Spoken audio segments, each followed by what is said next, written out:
Tem coisa que a gente guarda no peito por tanto tempo que parece que vira parte da gente, igual essas manchas de idade que aparecem na pele. A diferença é que as manchas todo mundo vê, mas o que carregamos por dentro, só Deus e a gente sabe. Meu nome é Clotilde Santos, mas todo mundo em São Caetano do Sul me conhece como Dona Tide. Estou com 73 anos nas costas. Cada ruga dessas conta uma história, umas de alegria, outras de dor que nem o tempo conseguiu apagar. Moro até hoje na mesma casa onde criei meus 3 filhos, no bairro Barcelona. Uma casa simples, com as paredes amarelas meio descascadas, mas que já foi testemunha de tanta coisa. Da minha janela da cozinha, consigo ver um pedaço do Parque Chico Mendes, onde levo meus netinhos para brincar quando eles vêm me visitar. É um lugar bonito agora, mas nem sempre foi assim. Essa cidade mudou tanto quanto eu mesma. Antes de continuar essa história que ficou guardada no meu peito por mais de 60 anos, quero saber de você que está me ouvindo agora. De que cantinho desse Brasil você está escutando essa velha falar? Me conta aqui nos comentários, viu? Essa vovó aqui fica curiosa de saber até onde minha voz está chegando. E se puder deixar um gostei e se inscrever no canal, esse meu coração velho fica quentinho de felicidade. Agora, vamos voltar para a história. Essa história começa lá atrás, quando eu tinha só 12 anos, nos anos 60. São Paulo capital já era aquela confusão toda, mas nós morávamos numa área que ainda tinha muito terreno baldio, muito mato. Era no bairro do Ipiranga, perto de onde hoje é o museu, mas naquela época não tinha essa fama toda. Era um lugar simples onde todo mundo conhecia todo mundo. A gente morava numa casa de 2 cômodos, uma sala que virava quarto à noite e uma cozinha pequena. O banheiro era fora, no quintal, igual muitas casas daquela época. Meu pai, Juvenal, trabalhava numa metalúrgica ali perto, no ABC. Saía antes do sol nascer e voltava quando já estava escuro. Minha mãe, Dolores, lavava roupa para fora.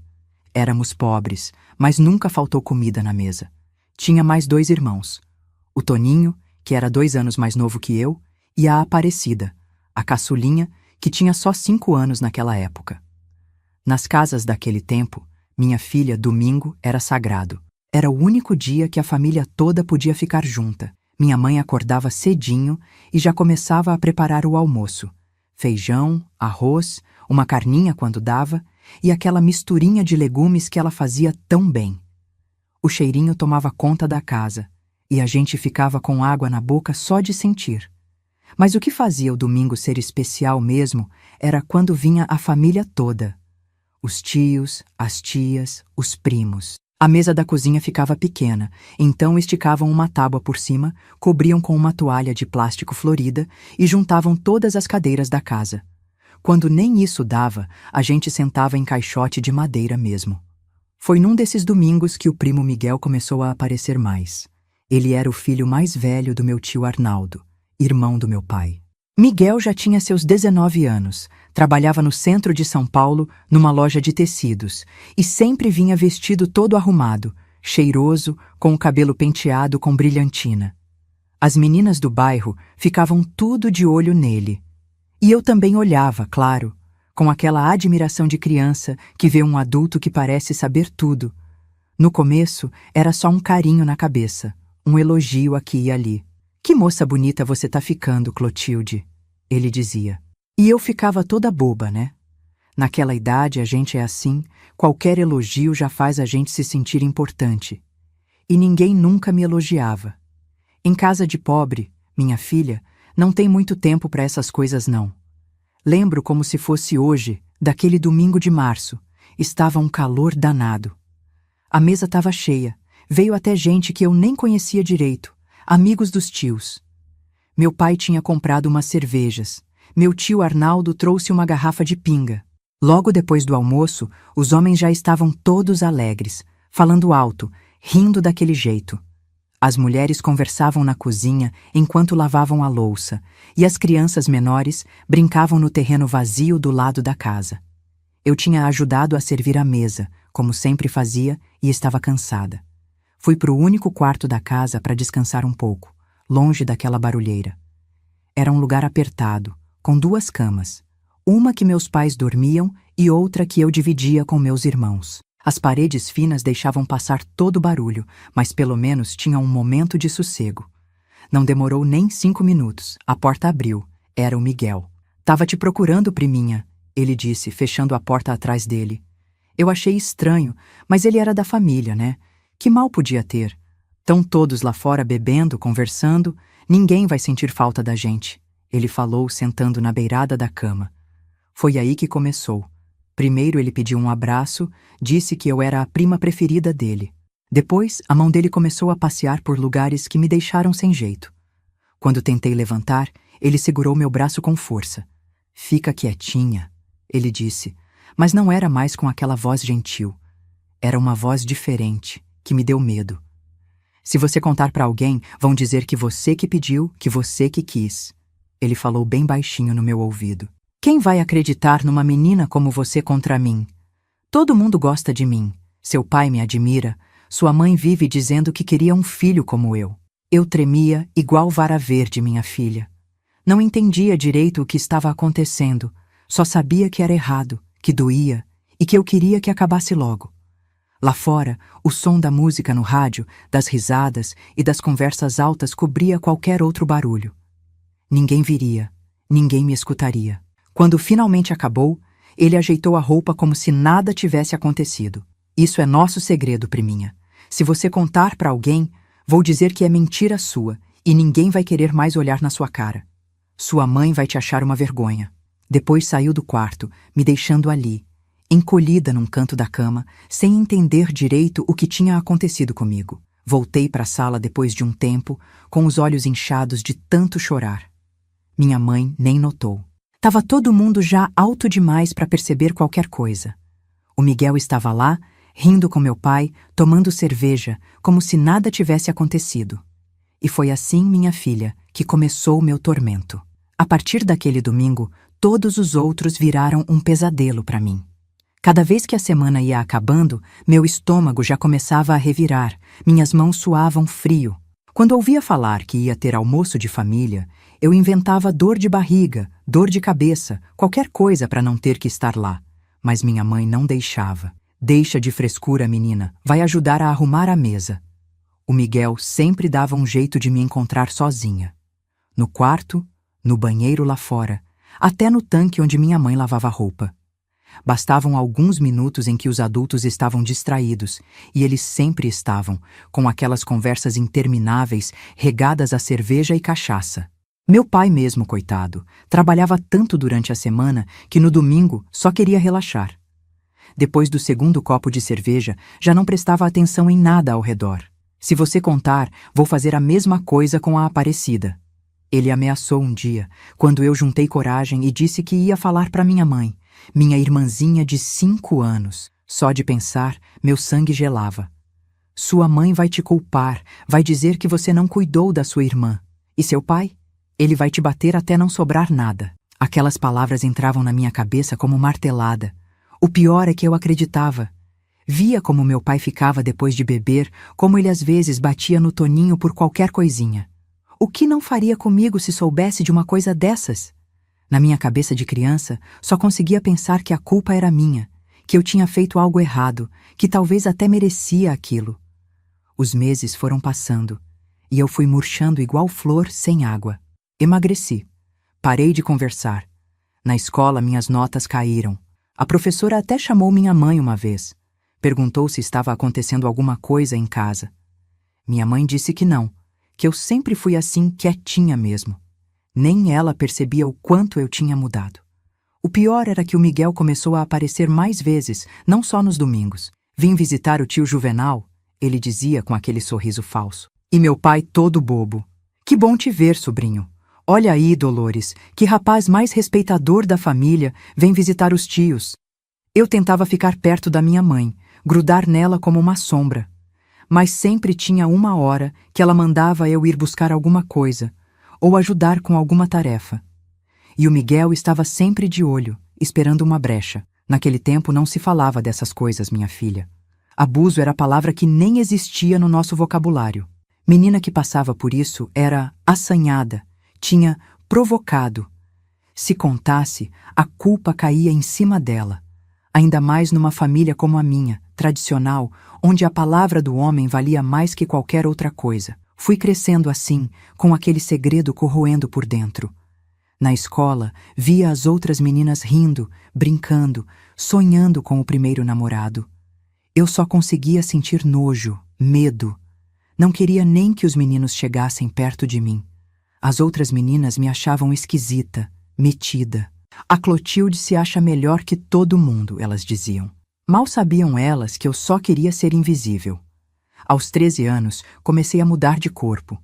Não era mais aquela menina magrela. E isso só piorou as coisas. O Miguel dizia coisas ainda mais nojentas.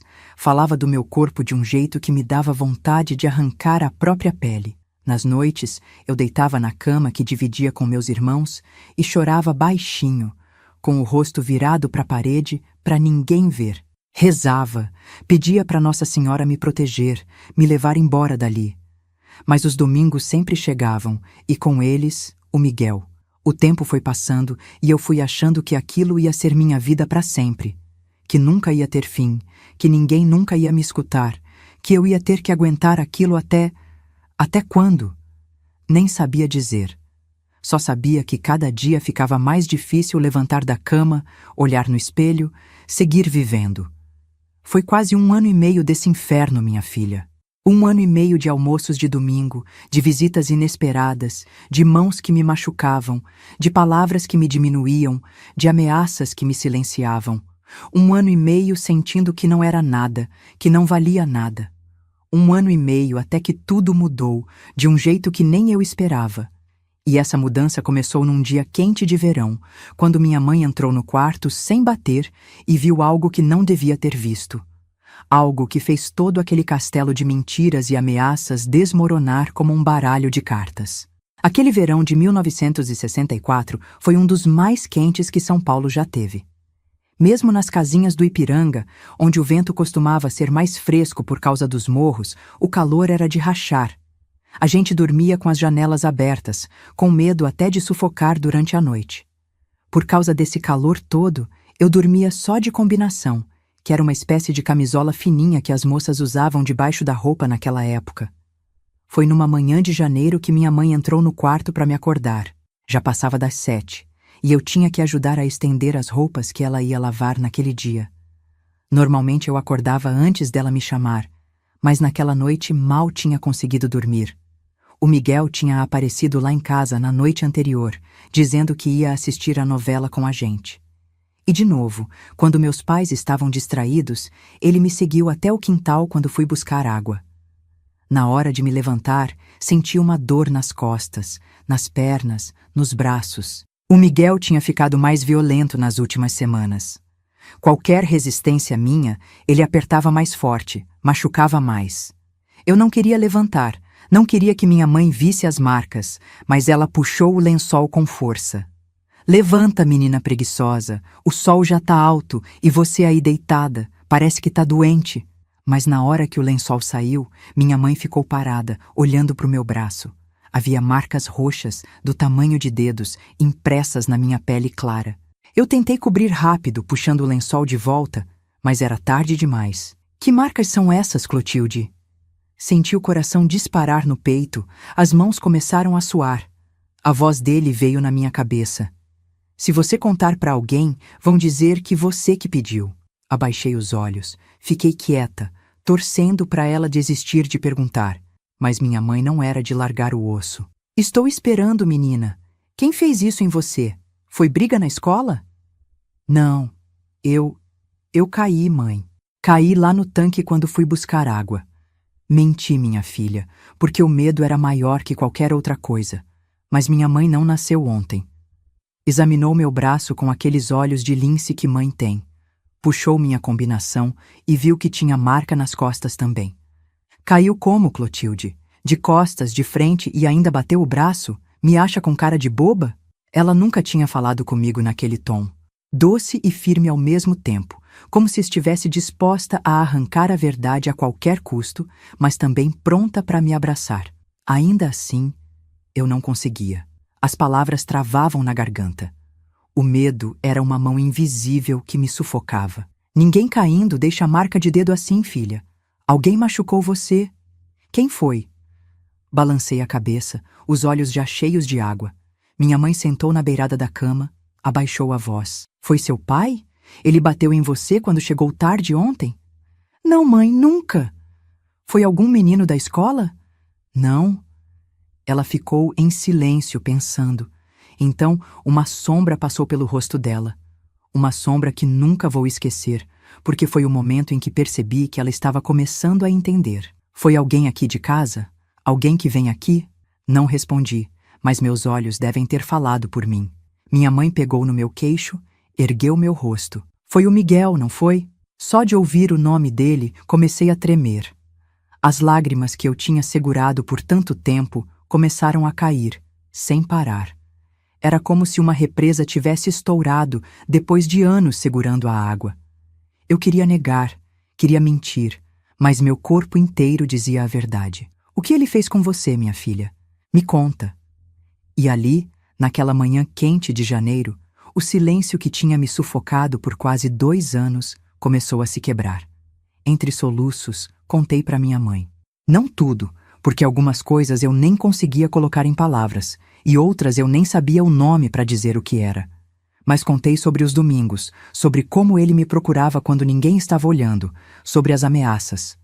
Ele disse que ia fazer a mesma coisa com a Aparecida, mãe.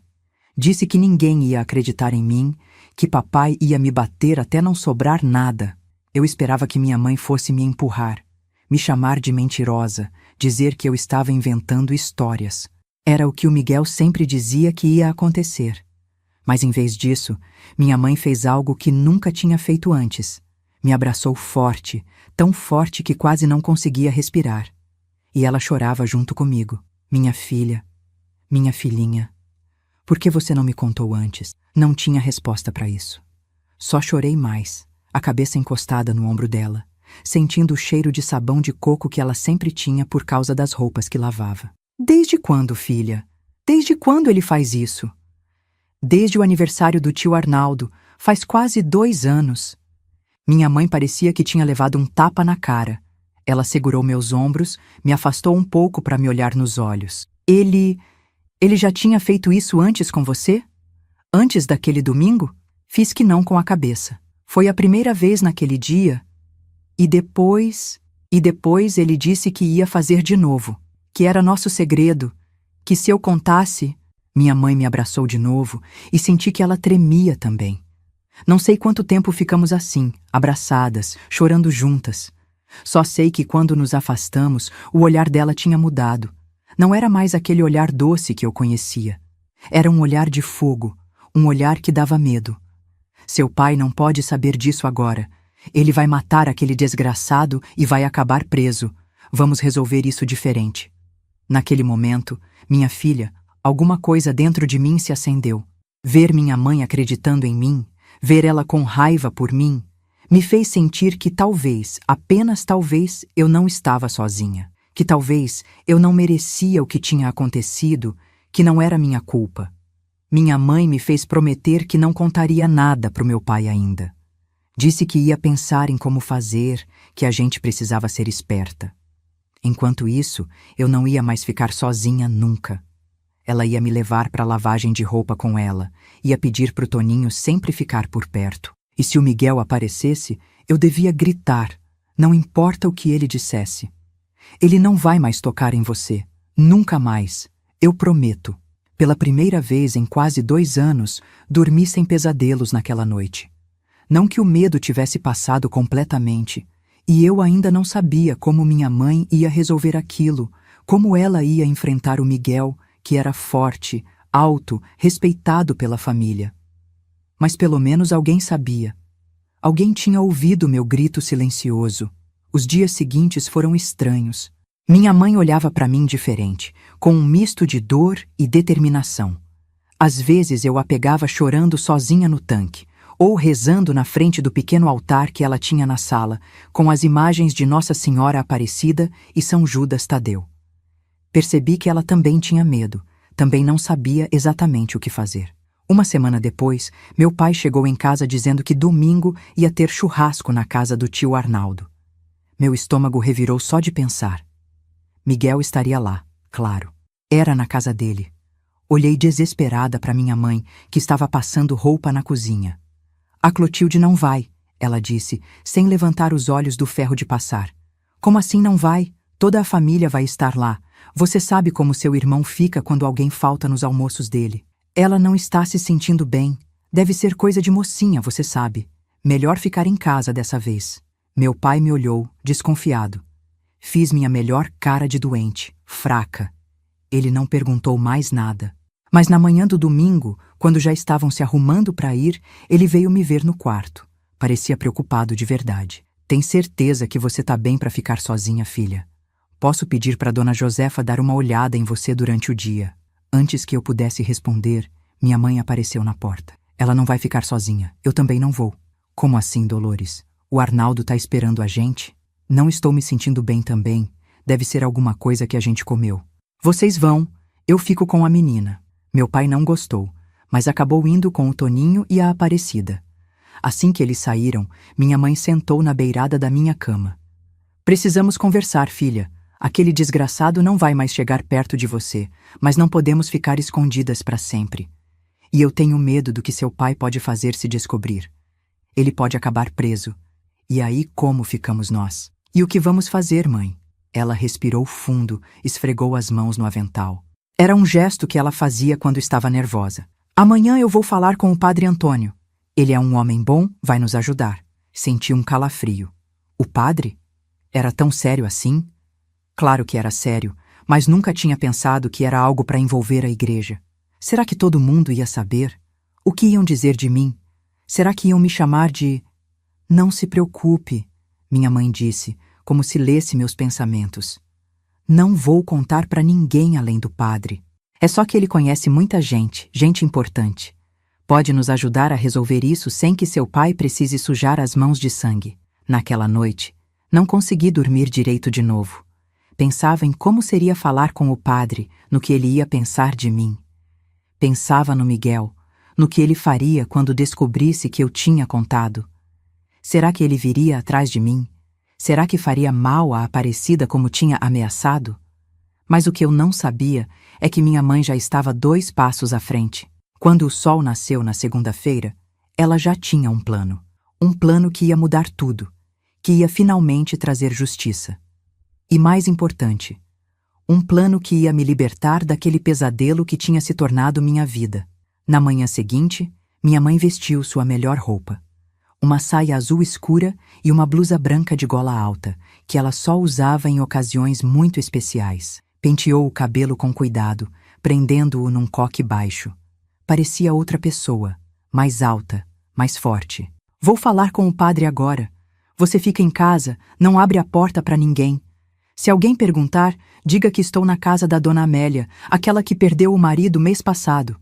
Entendeu? Fiz que sim com a cabeça, mas meu coração batia tão forte que achei que ia sair pela boca. O que será que ia acontecer agora? Será que as coisas iam piorar ou melhorar? A incerteza era quase tão ruim quanto o medo que eu tinha sentido por tanto tempo. O que eu não sabia naquela manhã de segunda-feira é que minha mãe não ia apenas falar com o padre. Ela tinha muito mais em mente, e o plano dela já estava sendo colocado em movimento, um plano que ia fazer justiça de um jeito que eu jamais poderia imaginar. Minha mãe saiu de casa antes das 8 e só voltou quando o sol já estava se pondo. Fiquei o dia inteiro roendo as unhas, olhando pela janela a cada barulho, imaginando o Miguel aparecendo na porta. Quando finalmente escutei o portão rangendo e vi que era ela, quase desmaiei de alívio. Mas a mãe que voltou não parecia a mesma que tinha saído de manhã. Parecia mais velha, mais cansada, os olhos vermelhos de quem tinha chorado muito. E, ao mesmo tempo, havia alguma coisa diferente nela. Uma firmeza no olhar, uma determinação que eu nunca tinha visto antes. O que aconteceu, mãe? O que o padre disse?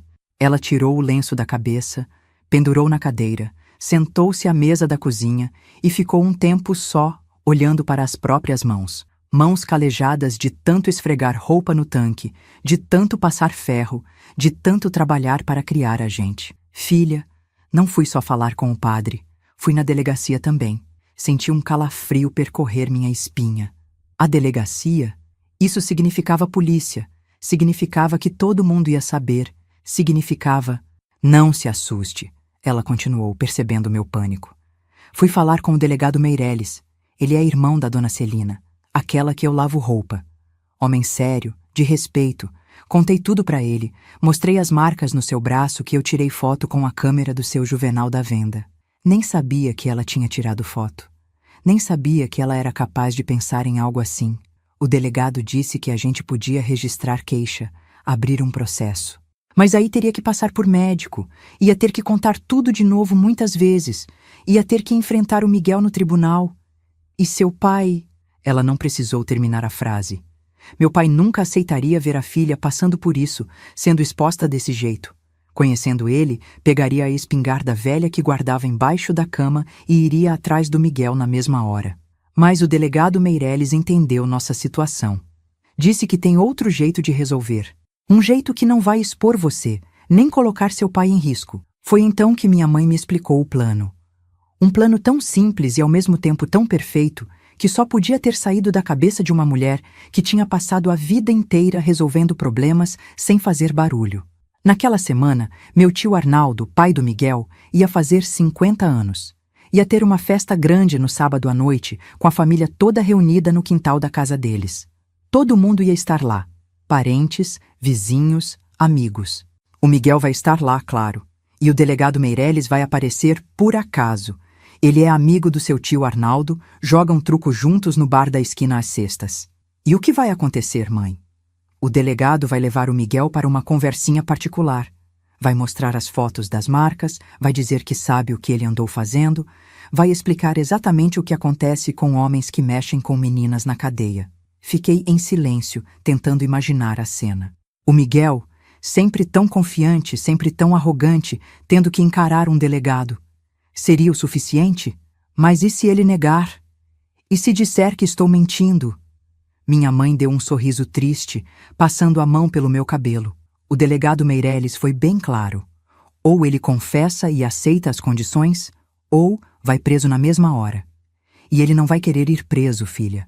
Não vai querer que todo mundo saiba o que ele fez. As condições eram simples. Miguel teria que ir embora de São Paulo, o mais longe possível. O delegado Meireles tinha um irmão em Belém do Pará, dono de uma madeireira. Já estava tudo arranjado para ele trabalhar lá. Sem despedidas, sem explicações para a família, simplesmente sumiria no meio da noite após a festa. E se ele não aceitar, mãe? E se ele resolver ficar? E se ele vier atrás de mim para se vingar? Minha mãe segurou minhas mãos com uma força que eu nunca tinha sentido antes. Ele vai aceitar, filha, porque a alternativa é muito pior para ele. E se ele não aceitar, o delegado garantiu que ele não vai sair da delegacia tão cedo e que quando sair, não vai ser o mesmo homem que entrou. Havia uma dureza na voz dela que me assustou. Naquele momento, percebi que minha mãe, sempre tão calma, sempre tão paciente, era capaz de fazer qualquer coisa para me proteger. Qualquer coisa mesmo. Os dias até sábado pareceram se arrastar. Minha mãe me manteve em casa, dizendo para os vizinhos que eu estava com catapora. Não queria arriscar que eu encontrasse o Miguel na rua, que ele desconfiasse de algo. Até meu pai acreditou na história. Ele nunca tinha tido catapora, então ficava bem longe do meu quarto, com medo de pegar. Acordei no sábado com o estômago embrulhado. Será que daria certo? Será que o Miguel aceitaria ir embora? Será que ele realmente iria para tão longe? Ou será que na última hora resolveria se vingar, fazer algo ainda pior? Minha mãe deve ter percebido meu nervosismo, porque passou o dia inteiro por perto, sempre me dando pequenas tarefas para manter minha mente ocupada.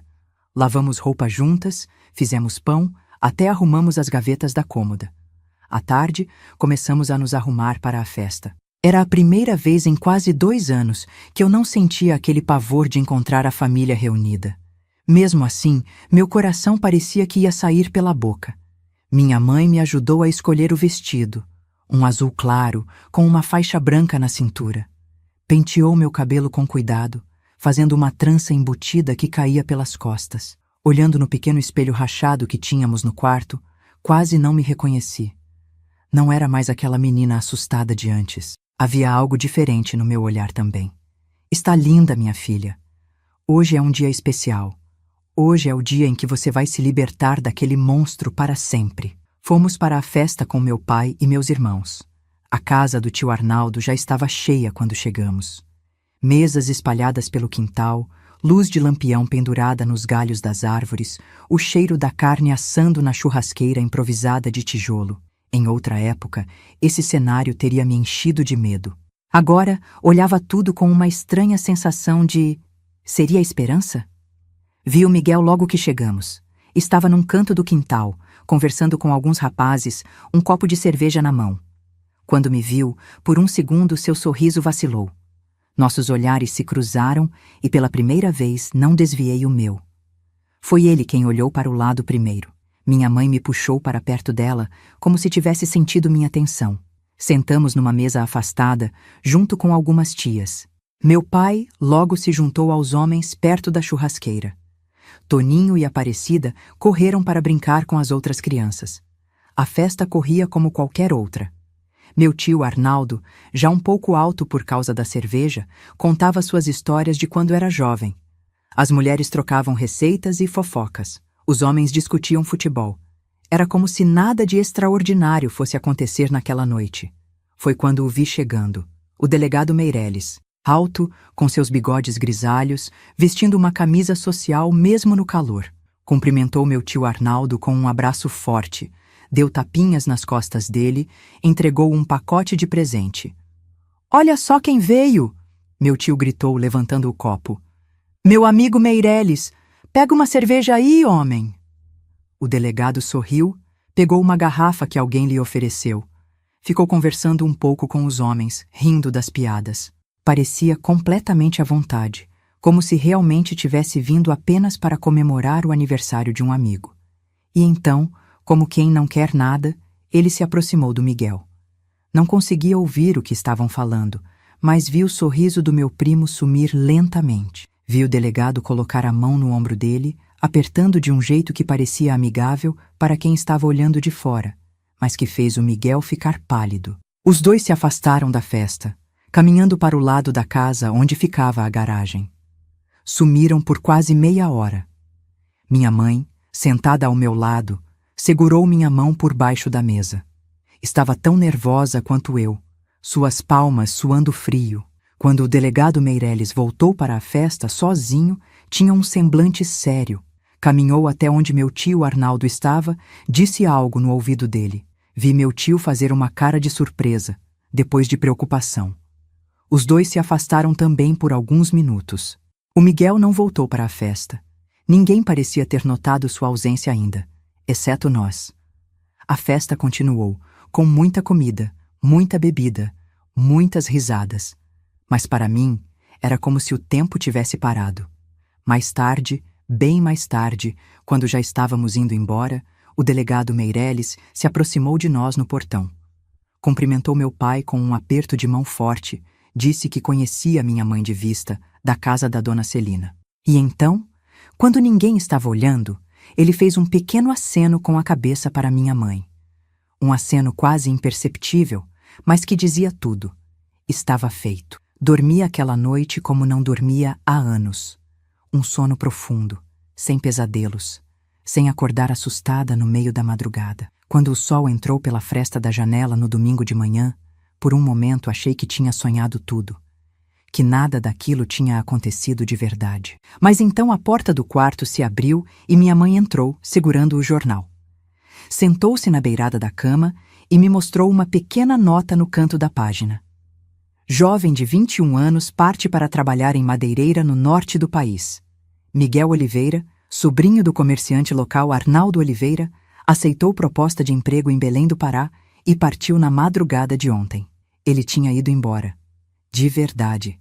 Para tão longe que seria como se tivesse sumido do mapa. Peguei o jornal com as mãos tremendo, li e reli aquela pequena nota, até decorar cada palavra. "Acabou, filha", minha mãe disse, segurando minhas mãos. "Ele nunca mais vai encostar um dedo em você. Nunca mais vai machucar nenhuma outra menina. E o papai? Ele sabe?" Minha mãe balançou a cabeça. Seu pai acha que o Miguel recebeu uma proposta muito boa de trabalho. O delegado Meireles convenceu seu tio Arnaldo a contar essa história para todos. Ninguém além de nós três sabe a verdade. Senti uma onda de alívio tão grande que comecei a chorar. Não eram lágrimas de medo ou tristeza, como tantas que tinha derramado nos últimos anos.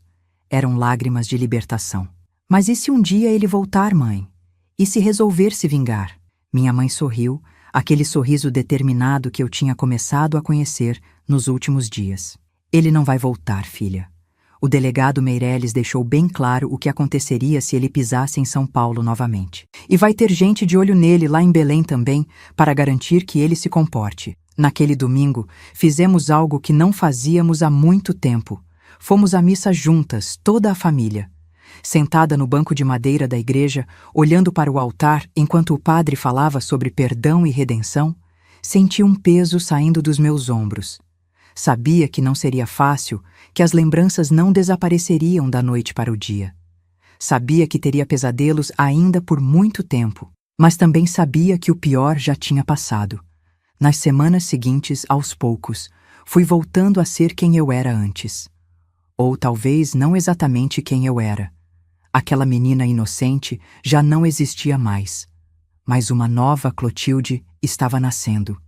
Uma que tinha sobrevivido ao pior e ainda assim encontrado força para seguir em frente. Minha mãe estava sempre por perto, sempre atenta, sempre pronta para me apoiar quando as lembranças voltavam como ondas e me faziam tremer. Ela nunca mais falou abertamente sobre o que tinha acontecido, mas de vez em quando pegava minhas mãos e dizia: "Você é mais forte do que pensa, minha filha, muito mais forte." E assim, o tempo foi passando. Os dias viraram semanas, as semanas viraram meses, os meses viraram anos. A vida seguiu seu curso. Aquele capítulo escuro da minha vida foi sendo enterrado cada vez mais fundo. Não esquecido, nunca esquecido, mas guardado num lugar onde não podia mais me ferir todos os dias. Até que um dia, anos depois, quando eu já tinha meus próprios filhos, aconteceu algo que me fez perceber que algumas feridas nunca cicatrizam completamente. E que a justiça, às vezes, tem formas estranhas de se manifestar. Aquele dia começou como qualquer outro. Eu estava na cozinha da minha própria casa, preparando o almoço para a família, quando o carteiro bateu na porta com uma carta que mudaria tudo novamente. Era um dia de primavera em 1971.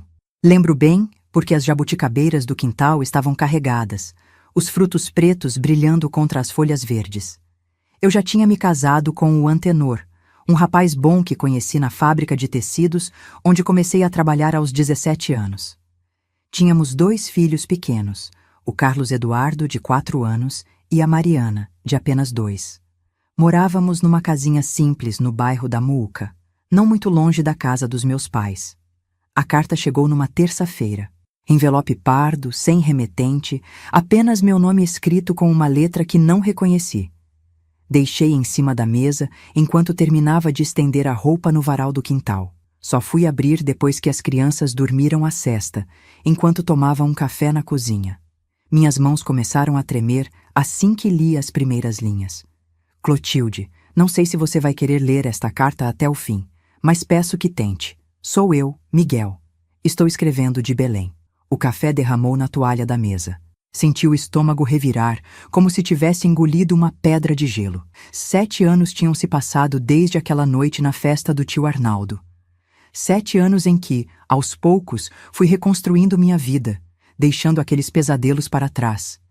E agora, com algumas poucas palavras num pedaço de papel, tudo voltava numa avalanche. Quase rasguei a carta naquele momento. Quase joguei os pedaços no lixo e fingi que nunca tinha recebido. Mas algo me impediu. Talvez curiosidade, talvez a necessidade de saber que ele estava mesmo longe, que nunca mais voltaria. A carta era longa, 4 páginas escritas à mão. Miguel contava que tinha ficado em Belém todos esses anos, trabalhando na madeireira como combinado. Tinha se casado com uma moça de lá, tinha um filho pequeno. Parecia uma vida normal, comum. Como ele podia ter uma vida assim depois do que tinha feito? Então chegou a parte que fez meu coração parar por um segundo. Estou escrevendo porque não aguento mais o peso do que fiz. Todas as noites, quando olho para meu filho dormindo, penso em como destruí sua infância, em como machuquei você de um jeito que nenhuma criança deveria ser machucada. Não estou pedindo perdão. Sei que não mereço.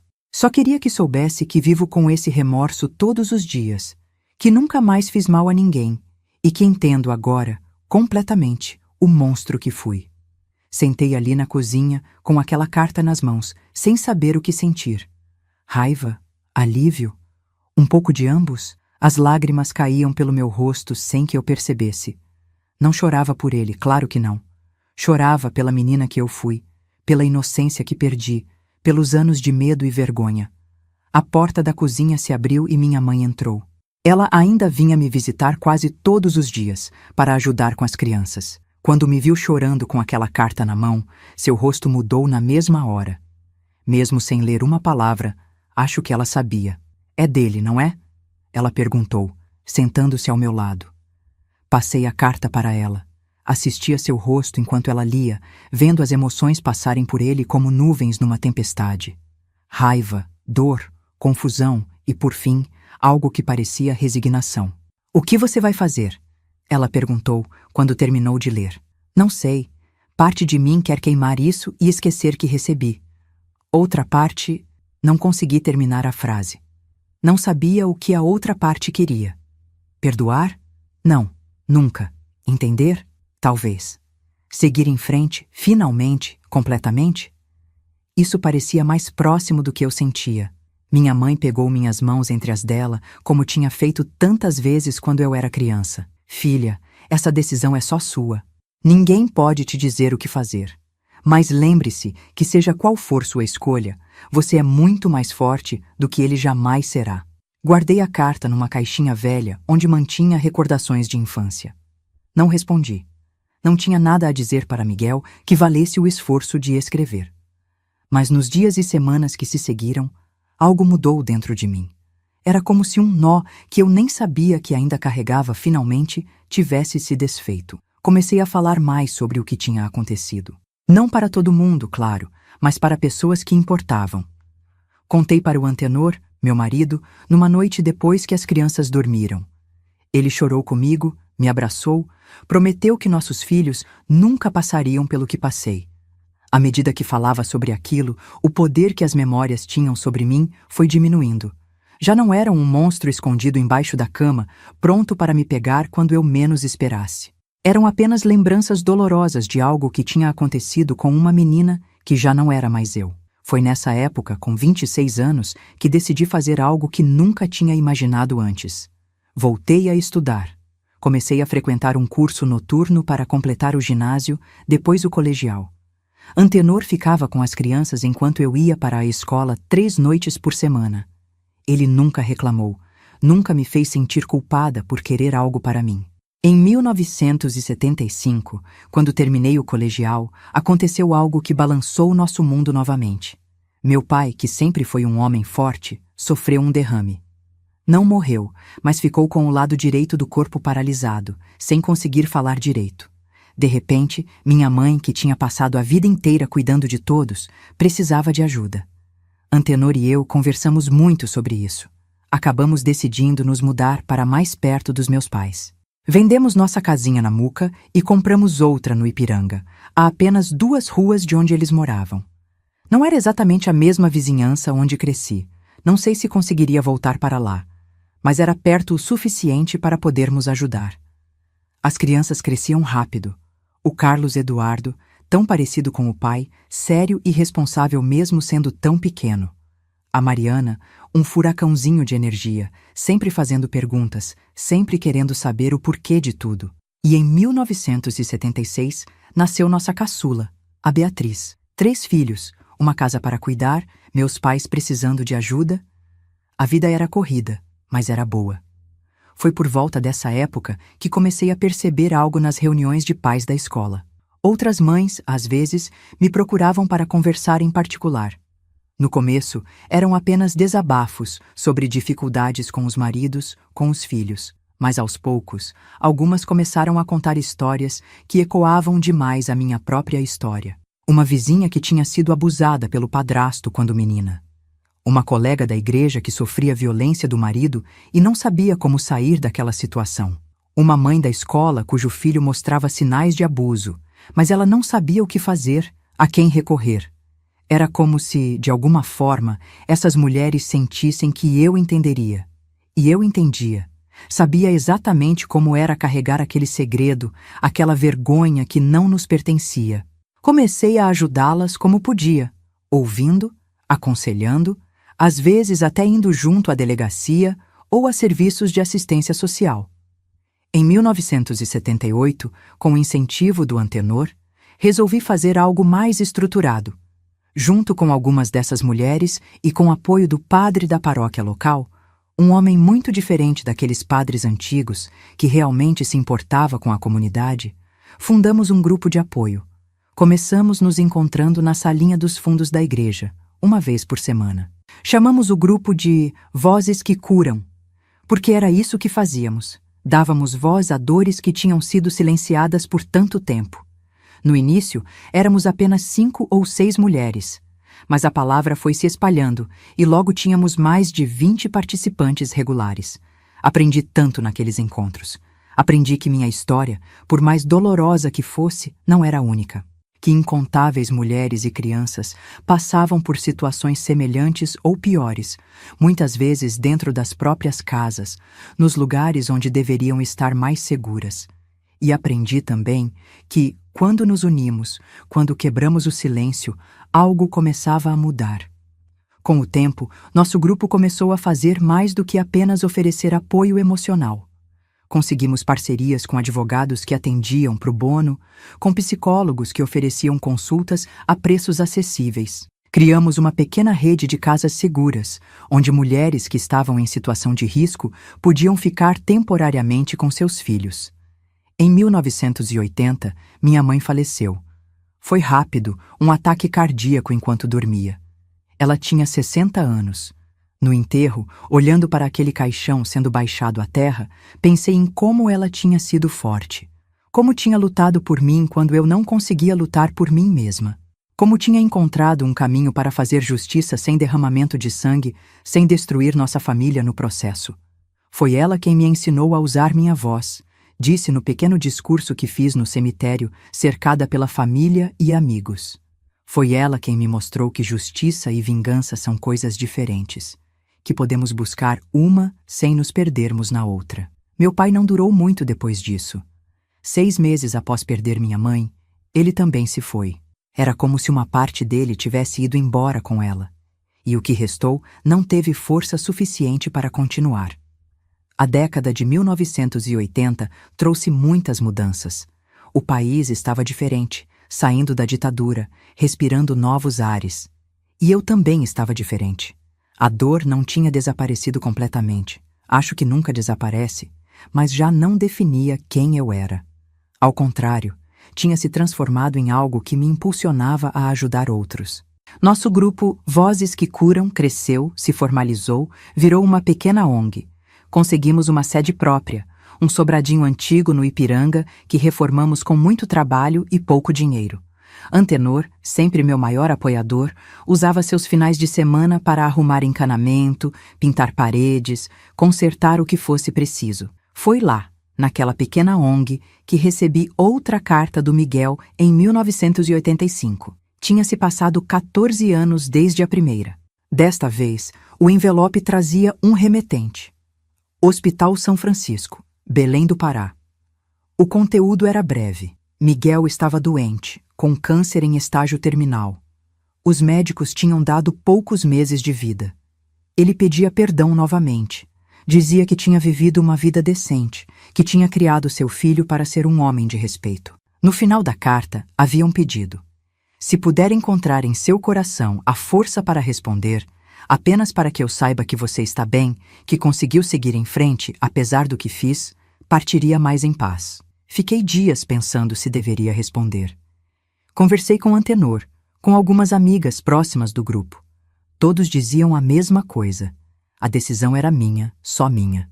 Numa tarde quieta, enquanto as crianças estavam na escola e Antenor no trabalho, sentei-me à mesa da cozinha com papel e caneta. Escrevi e reescrevi várias vezes. O que dizer para o homem que tinha destruído minha infância, mas que agora estava morrendo? Que tipo de pessoa eu queria ser? A carta que finalmente enviei tinha apenas um parágrafo. Miguel, Estou viva. Estou bem. Tenho um marido que me ama, 3 filhos maravilhosos e um trabalho que me dá propósito. O que você fez comigo foi terrível e imperdoável, mas não deixei que isso me definisse ou me destruísse. Aprendi a usar minha voz para ajudar outras pessoas que passaram pelo que passei. Não posso te perdoar, mas posso te dizer que não carrego mais o peso do seu crime comigo. Esse peso é seu para carregar, não meu. Clotilde, nunca soube se ele chegou a receber minha carta. Nunca mais tive notícias dele. Mas escrever aquelas palavras foi libertador de um jeito que não esperava. Era como fechar um capítulo definitivamente, como dizer em voz alta, para mim mesma e para o mundo. Isso aconteceu comigo, mas não é quem eu sou. Os anos foram passando. Os filhos cresceram, estudaram, seguiram seus próprios caminhos. Carlos Eduardo se tornou engenheiro, casou-se com uma moça adorável, me deu 2 netos lindos. Mariana, sempre a mais inquieta, virou jornalista, viajou o mundo antes de se estabelecer em São Paulo com uma companheira maravilhosa. E Beatriz, nossa caçula, para meu orgulho imenso, se formou em psicologia e hoje trabalha com crianças traumatizadas. Antenor se aposentou da fábrica em 1995, depois de 35 anos de trabalho. Eu continuei com a ONG até 2010, quando finalmente passei a coordenação para mãos mais jovens, cheias de energia e novas ideias. Ainda vou lá de vez em quando, para conversar com as mulheres, compartilhar histórias, oferecer um pouco da sabedoria que só os anos podem trazer. Hoje, olhando para trás aos 73 anos, vejo um caminho cheio de altos e baixos, de dores e alegrias. Vejo uma menina que foi machucada, que foi silenciada, mas que encontrou sua voz. Vejo uma mulher que transformou sua dor em propósito, que aprendeu que justiça é mais poderosa que vingança, que curar é mais importante que punir. E vejo que aquela carta, recebida numa tarde de primavera tantos anos atrás, não foi o fim da minha história. Foi apenas o começo de um novo capítulo. Um capítulo em que eu, finalmente, era a autora da minha própria vida. É engraçado como a vida dá voltas, não é mesmo? Aquela menina assustada do Ipiranga, que um dia achou que nunca mais conseguiria olhar nos olhos de ninguém, acabou se tornando uma mulher que ajudou centenas de outras a encontrarem sua própria voz. Acho que minha mãe, lá de cima, deve ter muito orgulho da semente que ela plantou naquele dia em que enfrentou um delegado com a coragem que só uma mãe tem. Agora, em 2025, com meus 73 anos nas costas, sentada aqui na varanda da minha casa em São Caetano, onde moro há quase 20 anos, posso olhar para trás e ver que a justiça veio, sim, não do jeito que muita gente imagina, com sangue e violência. Veio de outro jeito, mais lento talvez, mas mais completo também. Quando nossa ONG Vozes que Curam completou 30 anos em 2008, fizemos uma festa grande. Vieram mulheres de todas as idades, algumas que tinham participado do grupo lá no comecinho, outras que tinham chegado mais recentemente. Olhando para todas aquelas faces, algumas marcadas pelo tempo como a minha, outras ainda jovens e cheias de esperança, percebi algo importante. Cada história compartilhada, cada segredo revelado, cada trauma enfrentado era uma pequena vitória contra pessoas como o Miguel. Lembro de uma moça nova, devia ter uns 20 anos, que se levantou durante a celebração e disse algo que nunca esqueci. Antes de conhecer vocês, eu achava que estava sozinha. Achava que o que aconteceu comigo era um caso isolado, uma tragédia particular. Aqui, aprendi que não estou sozinha.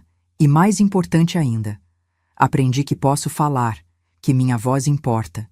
E quando falamos juntas, viramos um coro que ninguém pode ignorar. Aquilo me atingiu como um raio. Era exatamente isso que tínhamos construído ao longo dos anos. Um coro de vozes que, juntas, eram fortes demais para serem silenciadas. Em 2012, aconteceu algo que nunca imaginei que veria. O governo finalmente aprovou leis mais duras contra o abuso infantil e a violência doméstica. Leis que minha geração nem sonhava que um dia existiriam. Fui convidada para estar presente na cerimônia de assinatura, como representante da nossa ONG. Levei comigo uma foto da minha mãe, pequeninha, dentro da bolsa. Ela precisava estar lá de alguma forma.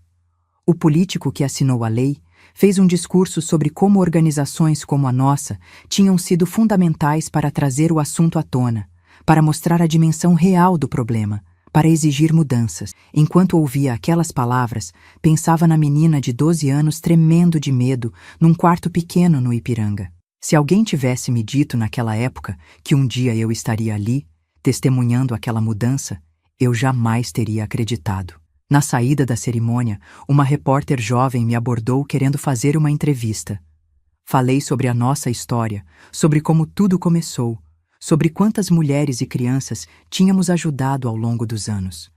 Ela parecia impressionada, mas havia algo mais no olhar dela, algo que reconheci imediatamente. Você também passou por isso, não foi? Perguntei baixinho quando os outros repórteres se afastaram. Ela apenas assentiu, os olhos brilhando de lágrimas contidas. E agora está usando sua voz para contar histórias que precisam ser ouvidas, completei. Isso é justiça também, sabia? Ela sorriu, um sorriso pequeno, mas verdadeiro. Nunca tinha pensado assim, mas acho que a senhora tem razão. Voltei para casa naquele dia sentindo-me leve, como se tivesse deixado na cerimônia um peso que nem sabia que ainda carregava.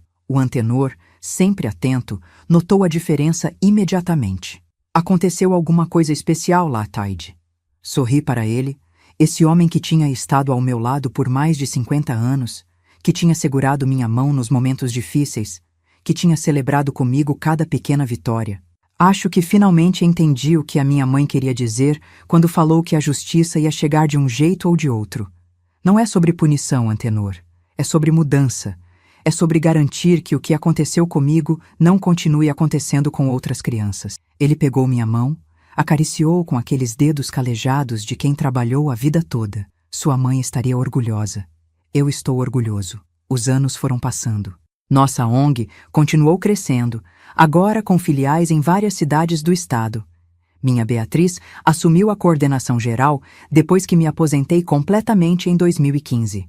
Foi especial ver minha filha caçula, que não sabia exatamente tudo o que tinha acontecido comigo na infância até ser adulta, dedicar sua vida a um trabalho que nasceu da minha dor. Em 2018, tivemos outra surpresa. Uma pesquisadora da Universidade de São Paulo nos procurou querendo escrever um livro sobre a história da nossa organização, sobre como tínhamos começado e o impacto que tínhamos causado nas políticas públicas de proteção à mulher e à criança. O livro foi publicado no ano seguinte. Vozes que não se calam, a história de um movimento. Nas primeiras páginas havia uma dedicatória que me fez chorar durante horas. A Clotilde Santos e Dolores Almeida, mãe e filha que, numa época em que o silêncio era a única opção oferecida às vítimas, escolheram falar. E, ao fazê-lo, abriram caminho para milhares de outras. Lembro de segurar aquele livro, passar os dedos pela capa dura, pelas páginas cheias de histórias, algumas dolorosas, outras inspiradoras. Pensei em como algo tão belo e importante tinha nascido de algo tão horrível. Como o sofrimento, quando transformado com coragem e determinação, podia virar força, podia virar mudança. Em 2020, quando a pandemia chegou, tivemos que adaptar nosso trabalho. As reuniões presenciais viraram encontros virtuais. No começo, estranhei demais. Uma senhora de quase 70 anos tentando entender como funcionava aquele tal de Zoom. Mas aos poucos fui pegando o jeito. E percebi que, de certa forma, o mundo virtual nos permitia alcançar mulheres que antes não conseguíamos, aquelas que moravam longe demais para vir às reuniões, que não tinham como pagar condução, que não podiam deixar os filhos sozinhos. Foi nessa época que meu neto mais velho, o Lucas, filho do Carlos Eduardo, teve a ideia de criar um canal no YouTube para a ONG. Vovó, a senhora tem histórias importantes para contar. Histórias que podem ajudar muita gente, ele disse, enquanto me ensinava a usar a câmera do computador. No começo, eu resistia. Quem ia querer ouvir uma velha como eu falando coisas tão pesadas? Mas o Lucas insistiu, e acabei cedendo.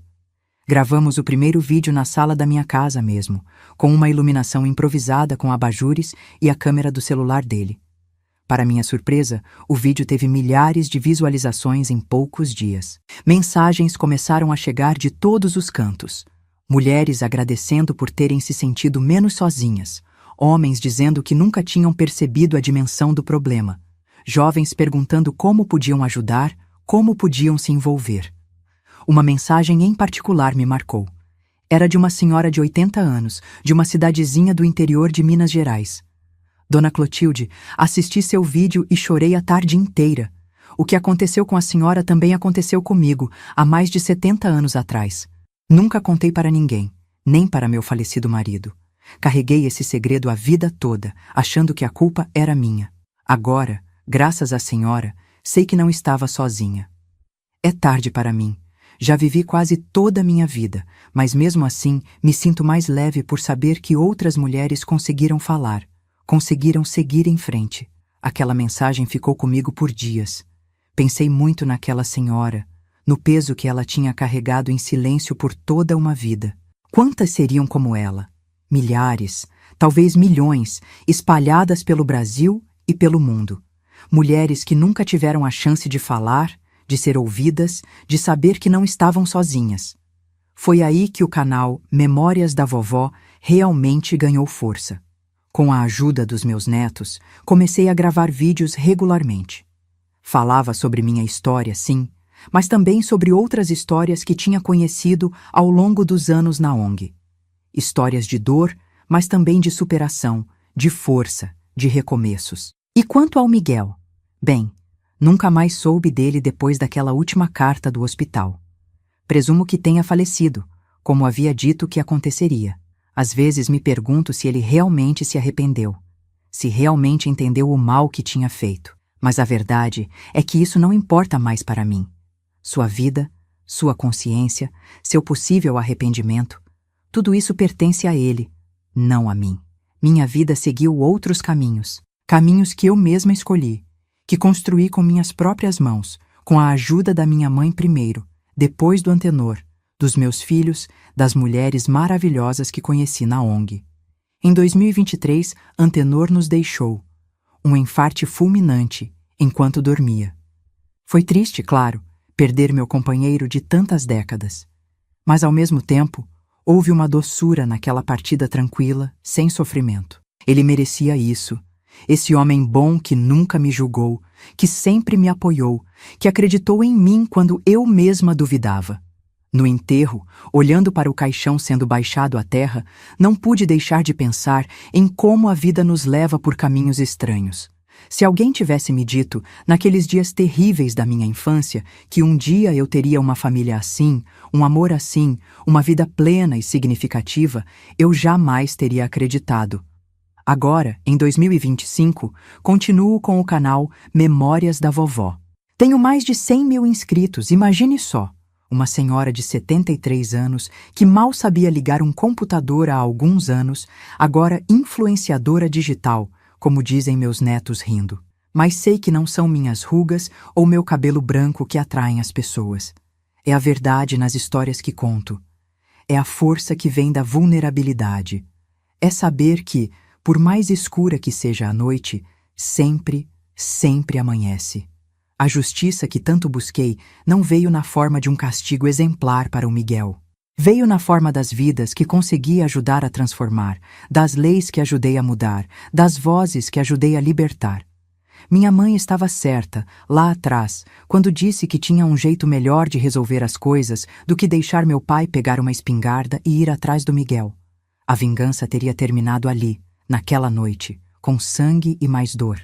A justiça que construímos, ao contrário, continua reverberando, continua crescendo, continua transformando vidas. Se você me acompanhou até aqui nessa história tão difícil, meu muito obrigada. Seu tempo, sua atenção, sua empatia significam o mundo para essa velha senhora que um dia foi uma menina assustada. Se você se identificou com algo do que contei, saiba que não está sozinho ou sozinha, que sua voz importa, que sua história importa. E se você gostou dessa história, mesmo sendo tão dolorosa, por favor, deixe seu gostei no vídeo e se inscreva no canal Memórias da Vovó. É só clicar no botãozinho vermelho aí embaixo. E se quiser conversar mais, entre no nosso grupo do WhatsApp, o link está lá na descrição do vídeo. Lá temos histórias de outras vovós como eu, todos os dias. Compartilhamos experiências, damos conselhos, rimos juntas e às vezes choramos juntas também. Afinal, a sabedoria não vem dos livros, vem das cicatrizes que a vida nos deixa. E nós, velhas que somos, temos muitas cicatrizes e muitas histórias para contar. Algumas doces, algumas amargas, mas todas, partes dessa grande jornada que chamamos de vida. Obrigada por me ouvir. Obrigada por me dar sua atenção. Obrigada por fazer com que minha voz, finalmente, seja ouvida.